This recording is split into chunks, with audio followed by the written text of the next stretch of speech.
한 달 동안 고생 많았습니다. 우리 한번 격려하시고 지혜하십시다. 네, 수고 많았습니다. 여러 가지로 짓눌리고 질병에 짓눌리고 또 어려움에 짓눌리고 있는 우리 성도들 될 수 있으면 격려하시고 위로하시고 중보하시고 축복하시면 좋겠습니다. 저희가 이제 다니엘서를 올해 이제 시작해가지고 가정의 달 좀 몇 주 건너뛰기도 했지만 4장을 마치고 오늘 5장에 왔습니다. 다니엘서 4장으로 이제 느부갓네살의 생애가 끝이 났습니다. 예. 두 번의 꿈 사건 두 번 있고, 그래서 회복되는가 했더니 정말 겸손만이 살 길이다. 겸손하면 하나님께서 어떤 자리에서도 우리를 끌어올리시고요. 교만하면 아무리 잘 되는 것 같아도 하나님은 끌어내리시고 망하게 하시고 패하게 하시는 것입니다. 우리 느부갓네살을 통해서 교훈 받았는데요. 느부갓네살이 복귀되고 나서 한 7년 정도 지나고 폐위되는 것이 아니라 하나님의 부름을 받습니다. 죽게 되죠. 그게 주전 BC 564년입니다. 약 564년. 그러니까 지금은 AD죠. 2020년이니까 지금부터 적어도 2500여 년 전이죠. 네. 그리고 이제 그 다음에 우리 성경에는 벨사살이 바로 나오는데 사실 그 바벨론의 그 나보폴라살 아버지 부왕이 느부갓네살의 아버지였는데 그때보다 느부갓네살 때 엄청나게 나라가 중흥을 합니다. 나라가 자리를 잡고 아주 세계적인 위세를 떨치게 되지요. 세계사에서 그것을 증거하고 있습니다. 근데 이제 느부갓네살 너무너무 위대하고 훌륭하고 큰 왕이 죽자 그로부터 약 7년 동안 바벨론 나라에 공백기가 생깁니다. 그 7년 동안은 3명의 왕이 교체되면서 나라가 상당히 이 어려움에 들게 되죠. 그 7년 후인 주전 BC 556년, 약 556년에 이 바벨론 왕 느부갓네살의 아들인지 손자인지 정확하지 않습니다. 왜냐하면 우리 성경에도 오늘 마치 벨사살 왕이 느부갓네살의 아들인 것처럼 표현이 되어 있는데 우리 말에는 아들 또 후손, 자손 확연하게 구분이 됩니다마는 고대 사회의 언어는 아들이라는 말과 후손, 자손이라는 말이 거의 동의어로 쓰인 거예요. 그러니까 사실은 벨사살이 느부갓네살의 아들이 아닙니다. 아니고 이 느부갓네살의 아들인지 혹은 손자인지 나보니두스라고 하는 왕이 이제 느부갓네살을 뒤이어서 정격 왕이 됩니다. 그 중간에 3명 왕은 그냥 생략하고요. 그래서 이제 이 나보니두스라는 그저 느부갓네살의 아들이라 그럽시다. 그 아들이 왕좌를 차지하게 되는데 오늘 본문이 기록된 연도가 정확히 나옵니다. 세계사에 BC 539년에 바벨론이 폭망하게 되는데 이때까지 나보니두스가 바벨론을 다스리게 됩니다. 아니 그럼 벨사살이 왜 갑자기 나오지? 벨사살은 이 나보니두스가 전쟁을 좋아했대요. 그래서 그냥 막 정벌하러 다니는 통에 나라를 비워둘 수 없으니까 아마 많은 자제들 중에 왕자들 중에 한 명, 이 벨사살을 행정 책임자로 세워놓고 자신은 드베라는 곳에 주로 머물면서 이 침략 전쟁을 계속 했던 것 같아요. 그래서 이 나보니두스라는 이름은 우리 성경에는 생략되고 있습니다. 그러니까 느부갓네살 왕 4장과 5장의 그 간격을 여러분 조금 감지하시겠습니까? 느부갓네살이 죽은 게 563년이에요. 그로부터 약 4, 5년 될까요? 주전 539년을 맞아서 오늘 이 사건이 벌어졌는데 어떤 일이 있었는가? 우리 1절 말씀을 같이 한번 읽어보십시다. 1절입니다. 시작. 벨사살 왕이 그의 친족 1000명을 위하여 큰 잔치를 베풀고 그 1000명 앞에서 술을 마시니라. 연회가 벌어졌는데 바벨론은 그 떠들썩한 연회, 술잔치로 유명한 나라였습니다. 고대 나라들 가운데 물론 로마도 그렇고 그리스도 그랬고 했지만 바벨론은 특별히 술잔치로 아주 유명한 제국이었던 것 같아요. 벨사살 왕이 큰 잔치를 벌였는데 귀족만 1000명입니다. 여러분, 1000명이 들어가는 어떤 강당만 해도 작지 않는데 1000명이 테이블에 널찍널찍하게 앉아서 술잔치를 할, 연회를 할 장소니까 얼마나 크겠습니까? 그 홀이, 고대 사회에 그 큰 홀에 또 서빙하는 사람, 3절에 보면요, 왕후들, 후궁들, 또 귀족들이 다 모였으니까 적어도 1000수백 명이 들어가는 곳에 음식을 나르고 음식을 먹고 술을 붓고 술을 마시고 이런 일들이 계속 반복됩니다. 물론 이 바벨론이라고 하는 거대한 나라에, 왕국에, 제국에 잔치할 수 있습니다. 그러나 제가 볼 때는 오늘 또 성경이 계속 강조하는 것이 지나친 면이 있습니다. 큰 잔치였는데 이 시기가 어떤 시기인가 하면 메대와 페르시아 연합군이 바벨론을 쳐들어왔어요. 그래서 아버지 부왕 나보니두스는 전선에서 지금요 마지막 힘을 다 쏟아서 피 흘리는 전쟁을 하고 있습니다. 언제 우리나라가 우리나라가 아니죠, 바벨론이 무너질지 몰라요. 그러니 어떤 의미에서 지금 위기에 처해 있습니다, 바벨론이. 그러면 벨사살과 귀족들이 모여서 나라의 안위와 나라의 앞일과 만약에 전선에서 뚫리면 우리가 어떻게 대비해야 되는가, 무엇을 준비해야 되겠는가 하는 지금 작전을 짜도 부족한데 지금 술잔치, 큰 잔치를, 연회를 배설해가지고 참 보기 드문 잔치를 하고 있습니다. 또 하나 이 바벨론 왕, 바벨론의 마지막 왕입니다. 벨사살, 또 나보니두스. 이 왕이 벌인 잔치가 좀 독특한 면이 한 가지 있습니다. 우리 1절 말씀을 한 번 더 읽어보시겠습니다. 시작. 벨사살 왕이 그의 귀족 1000명을 위하여 큰 잔치를 베풀고 그 1000명 앞에서 술을 마시니라. 아멘. 고대 사회의 왕들은 신하들과 또 이 지켜보는 앞에서 술을 마시는 일이 잘 없었대요. 아마 이렇게 모반을 당한다든지 피습을 당한다든지 왕이 술 취해서 이런 아마 소문이 나갈까 봐 그랬는지 그런 일이 잘 없었다는데, 오늘 이 벨사살, 바벨론 나라가 지금 기울어가고 있는 주전 BC 536년 10월 어느 날, 그날 술잔치에는 바벨론 왕 벨사살이 높은 자리에서 신하들 밑에 앉아있고 왕의 자리를 따로 배설해서 너희들이 다 나 휘하에 있지, 내가 너희들의 왕이야, 내가 너희들을 다스리고 있어, 야 부어라 마셔라, 술잔치를 하고 있는 거예요. 좀 맞지가 않습니다. 좀 핀트가 맞질 않아요. 거기다가 오늘 아주 회개망측한 짓을 벨사살이 자행하게 됩니다.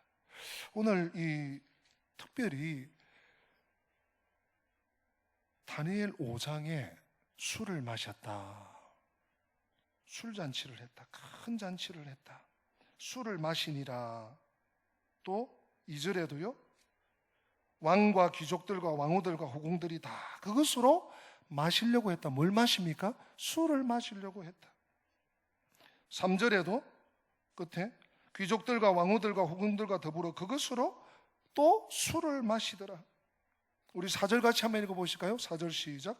그들이 술을 마시고는 그 금, 은, 구리, 쇠, 나무, 돌로 만든 신들을 찬양하니라. 아멘. 술이 이런 말이 있죠. 술을 마시면 술이 술을 마신다고. 들어보셨습니까? 술이 술을 마시다가 도가 지나치면 술이 사람을 마신답니다. 그런 일이 있다네요. 지금 그런 지경이 됐어요. 제가 이 본문을 보다가 하도 기가 막혀서 저 23절 이제 다음 주일 본문에 보면 또 술을 마셨다고 다니엘이 이제 해석하면서 이제 그 얘기가 나옵니다. 성경은 과연 술에 대해서 뭐라고 말씀하시나? 제가 생각이 나서 어제 성경 프로그램을 한번 돌려봤습니다. 그랬더니 뭐 술 취함, 뭐 술 마심 이런 거 빼고 그냥 술이라는 단어만으로 제가 한번 검색했더니 이렇게 3장이 빼곡히 나왔어요. 99구절이 나왔는데 좀 관계없는 구절은 빼니까 구약의 57구절, 신약의 12구절이 나왔습니다. 창세기부터 계시록까지 거의 모든 성경에 술이 언급돼요. 근데 특별히 유달리 이 다니엘 5장에서 직간접적으로 4번, 5번 술을 마셨더라. 술을 마시고 나서 이렇게 언급해요. 제가 성경 구절을 찾아서 뭐 연구는 아니고 쭉 대략 훑어보니까 딱 한 구절만 술에 대한 표현을 그나마 긍정적으로 했더군요. 사도행전 2장 13절에 보니까 또 어떤 이들은 조롱하여 이르되 그들이 새 술에 취하였다 하더라. 사도들이 막 낮에 막 설교를 했습니다. 예루살렘 그 성전 앞에서, 거리에서 했더니 막 자기 나라 말로 들리는 거예요. 해외에서 온 동포들이. 이거 어떻게 된 건가 하고 알아봤더니 이 하나님께로 받은 말씀을 하는데 새 술이 취했나 보다 이렇게 표현했어요.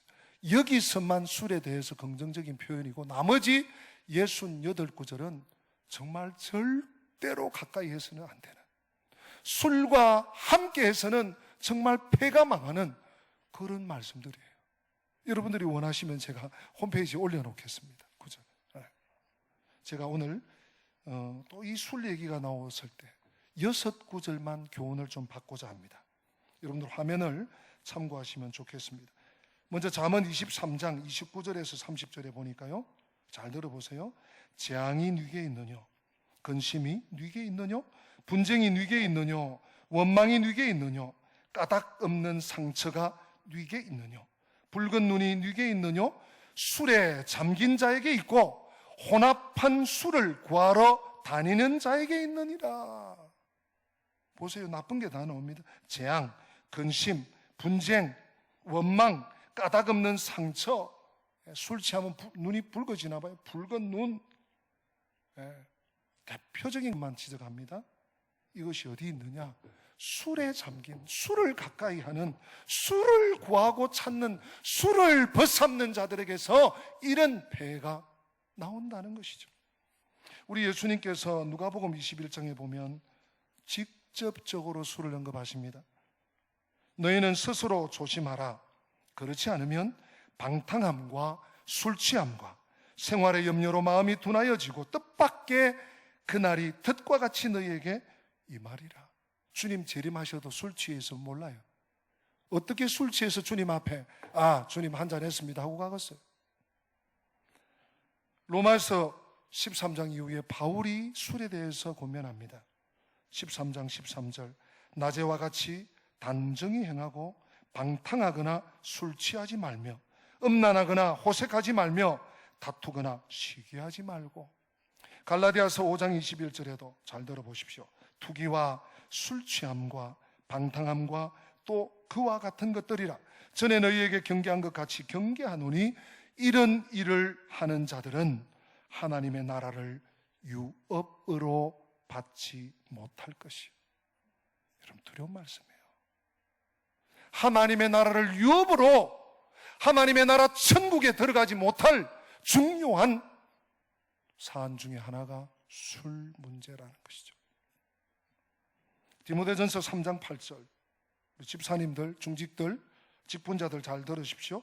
이와 같이 집사들도 정중하고 일구이연을 하지 아니하고 술에 임박이지 아니하고 더러운 일을 탐하지 아니하고.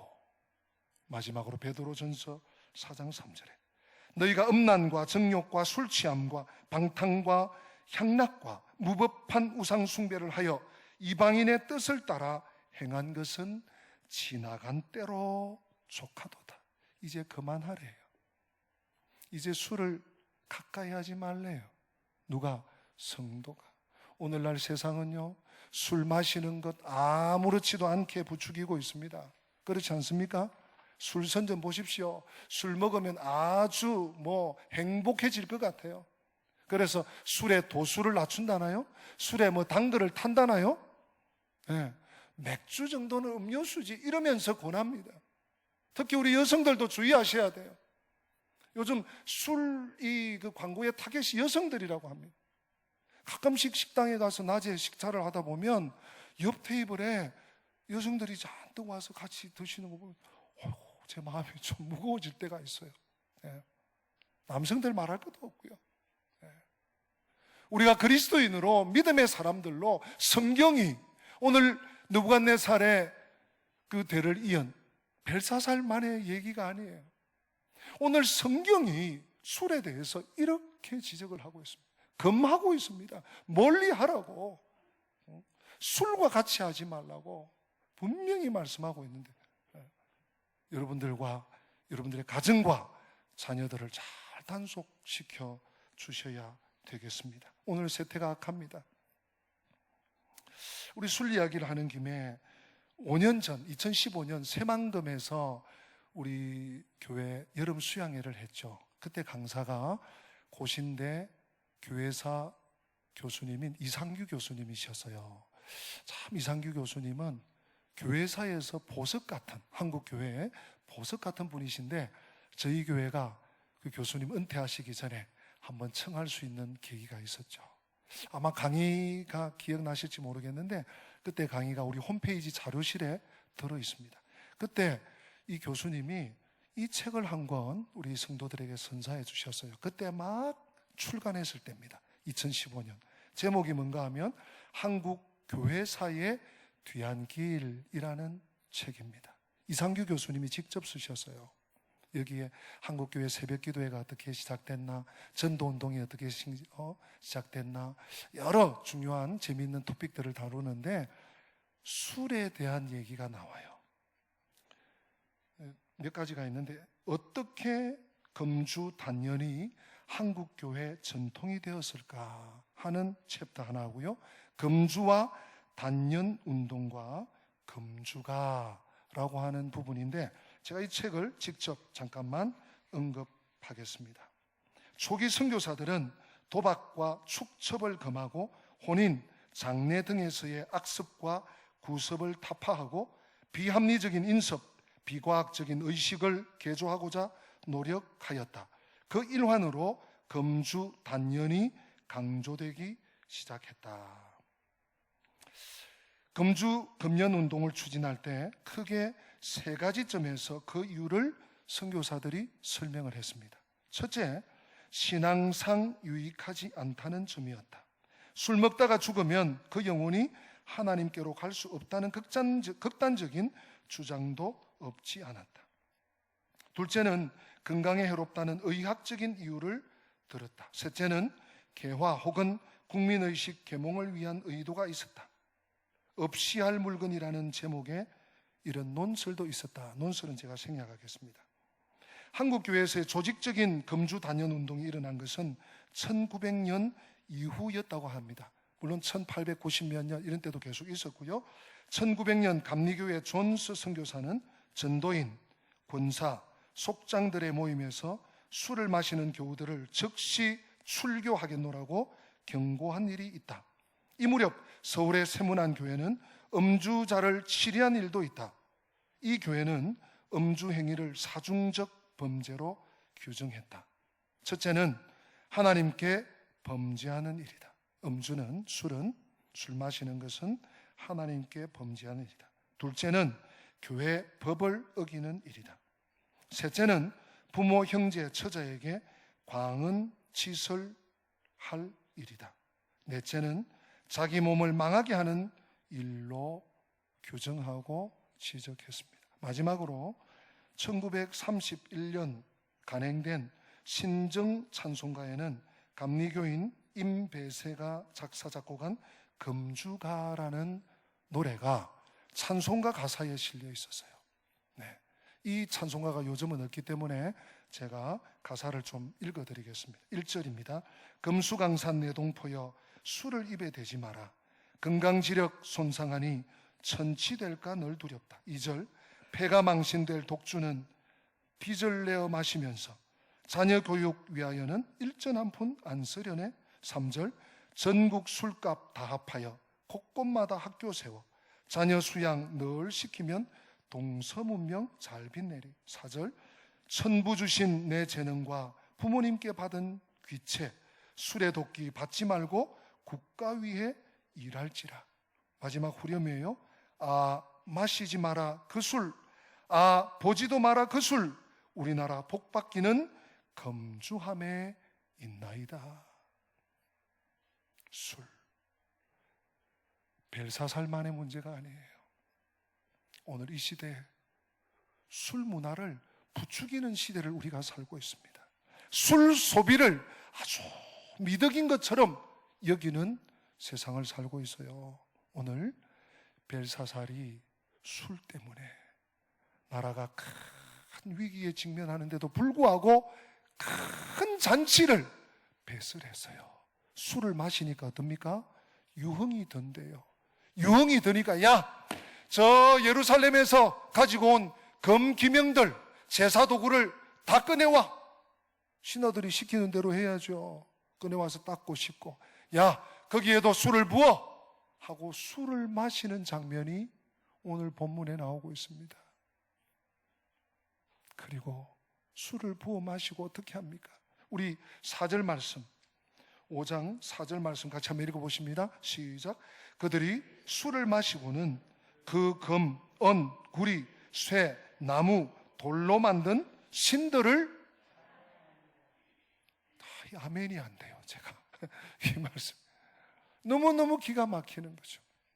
술을 마시니까 술이 술을 마시네. 또 술을 마시니까 술이 사람을 마셔. 이번에는요 임금과 온 귀족들과 왕비들이 이제 그 술김에 자신들의 신, 금, 은, 나무, 돌, 철로 만든 우상 단지들에게 경배합니다. 여러분, 오늘 이 다니엘 5장 사건은 하나님을 두 번 이중 모독하는 행위입니다.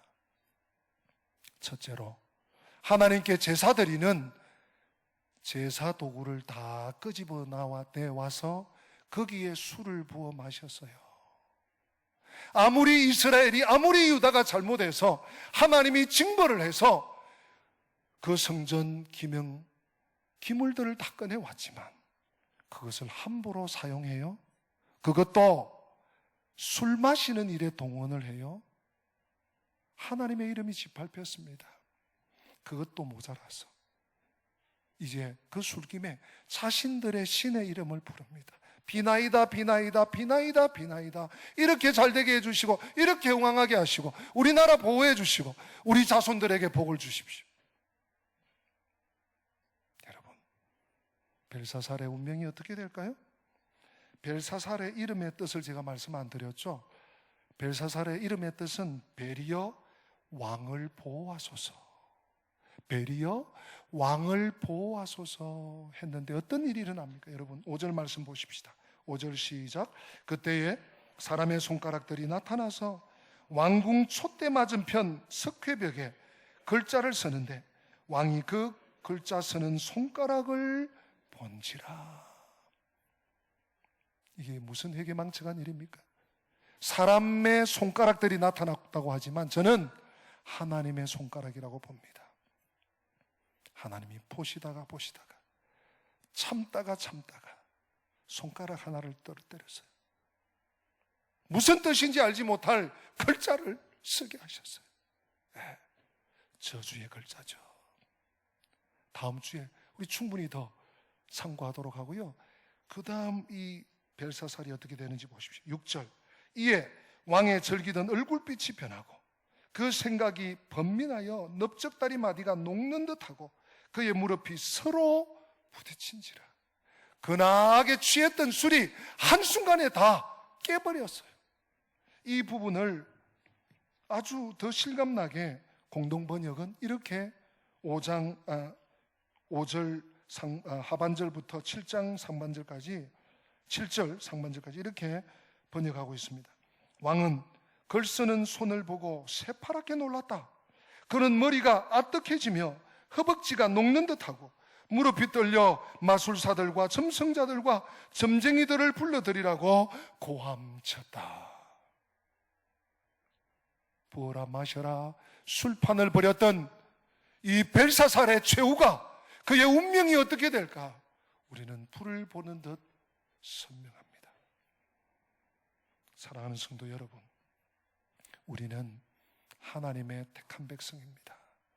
세상의 유혹, 혹 사회생활 하다 보면 우리 남자들은 그저 가기 싫은 자리에서 그래도 마셔, 그래도 와, 그런 자리 있을 수 있습니다.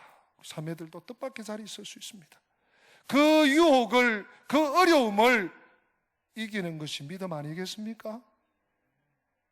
하나님께서 우리에게 그 정도는 피하고 이길 수 있는 믿음 주신 줄 압니다.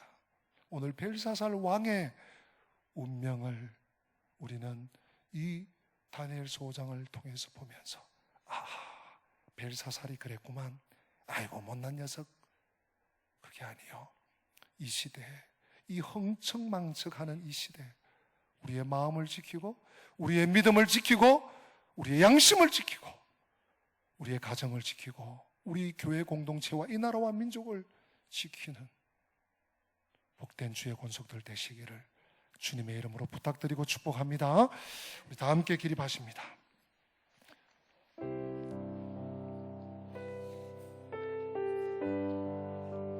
우리가 주님 앞에 섰을 때, 내 인생 여정 끝내어 강 건너 언덕 이를 때 주님 여기까지 함께 하셨습니다. 주님의 은혜였습니다. 주님 감사합니다 할 수 있는 그런 은혜와 믿음을 달라고 우리 찬양으로 고백하십시다.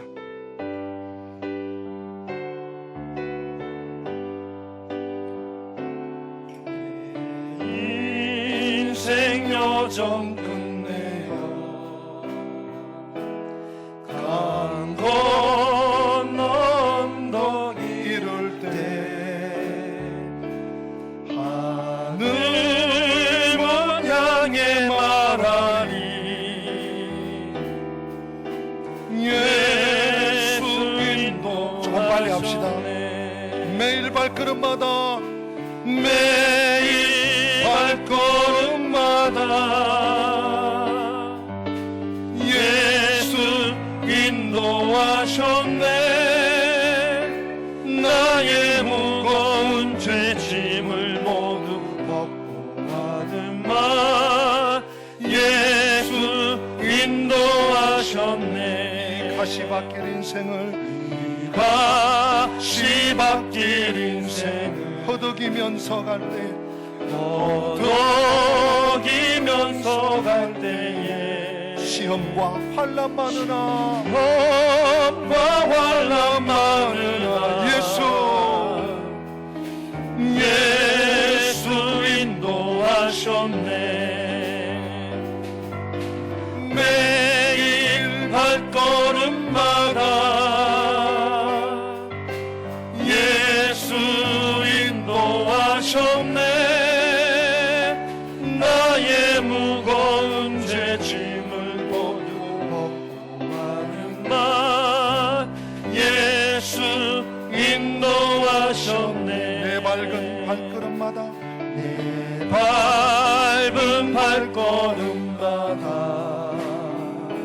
주 예수 보살피시사 승리의 개가 부르며 내게가 부르며 주를 찬송하리라. 아멘. 매일 발걸음마다 예수 인도하셨네. 나의 무거운 죄짐을 모두 벗고 가는 말 예수 인도하셨네. 이 시간 우리 받은 말씀을 가지고 한번 기도하기 원합니다. 내 입술을 열어 간절히 한번 기도하기 원합니다. 하나님, 세상에